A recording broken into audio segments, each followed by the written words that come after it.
In this video, I'll show you how to accept a collaboration request in Meta Business Suite, step by step. If another business, client, or agency has invited you to collaborate, you can accept the invitation in just a few steps. First, open your web browser and sign in to Meta Business Suite with the Facebook account that received the invitation. Next, check your email for the invitation from Meta, or open Business Settings and look for any pending invitations or requests. Click Accept Invitation to continue.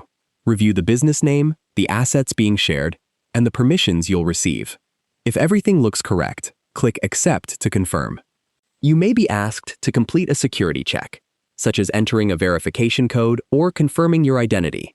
Once the invitation is accepted, the shared Facebook pages, ad accounts, Instagram accounts, or other business assets will appear in your Meta Business Suite. You can now access and manage those assets based on the permissions granted to you. If you don't receive the invitation, ask the sender to resend it and make sure it was sent to the correct email address linked to your Facebook account. If you found this video helpful, please like the video and subscribe to the channel for more easy app tutorials.